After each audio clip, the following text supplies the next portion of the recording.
हमें प्रश्न दिया हुआ है 2x प्लस 3y बराबर 11 और 2x माइनस 4y बराबर माइनस 24 को हल कीजिए और इसमें m का वह मान ज्ञात कीजिए जिसके लिए y बराबर mx प्लस 3 हो। हल करते हैं हम इसको।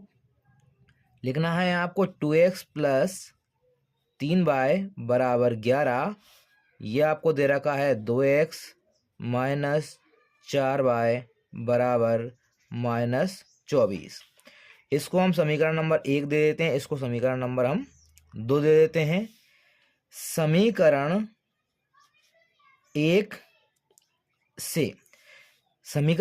से हमको x की वैल्यू निकालना है और उसको समीकरण नंबर 2 में रखना है। निकालते हैं हम। x की वैल्यू कितनी आ जाएगी, 3y आपका पक्षांतर होकर 11 के माइनस में हो जाएगा और 2 जो गुणा में था वो आपका बटे में आ जाएगा। तो ये आपका x का मान आ गया जो को आपको समीकरण नंबर 2 में रखना है।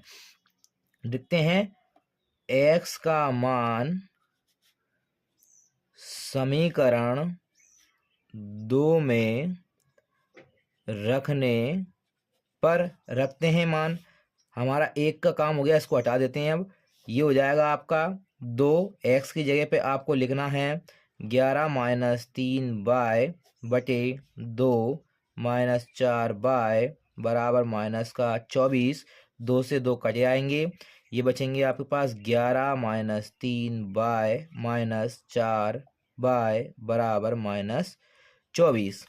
यहाँ हम 4y और 3y को ऐड कर देते हैं, जोड़ देते हैं, क्योंकि दोनों के पास माइनस का निशान है तो माइनस का निशान आएगा।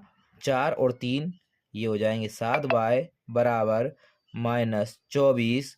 11 आपके इधर आके माइनस हो जाएंगे, ये आपका आएगा माइनस 7y बराबर 24 और 11 दोनों माइनस के हैं, आपस में जुड़ जाएंगे तो ये हो जाएंगे 24 और 11 35 माइनस 35।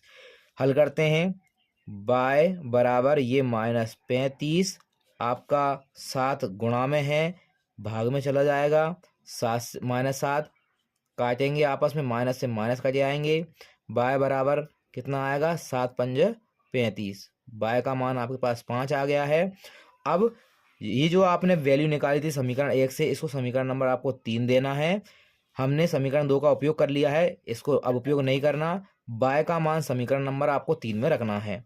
y का मान समीकरण 3 में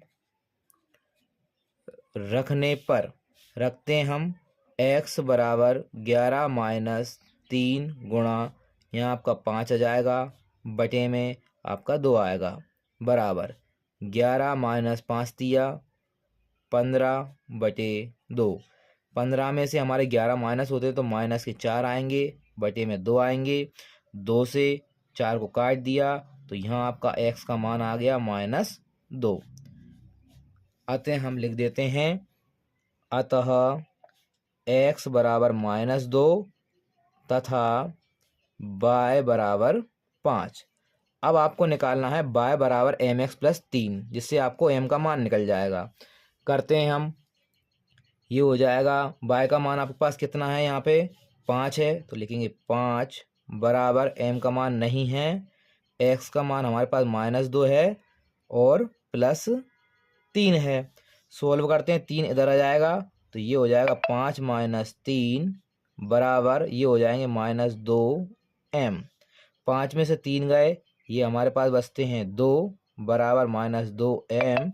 2 से 2 को काट दिया और ये माइनस बचेगा, ये इस साइड आ जाएगा तो जो m बराबर आएगा वो आपका आ जाएगा 1। ठीक है, 2 से 2 को हमने काटा तो कितना आया 1, तो ये आ गया m बराबर माइनस 1। ये आपका मान आ गया, आपके प्रश्न का उत्तर।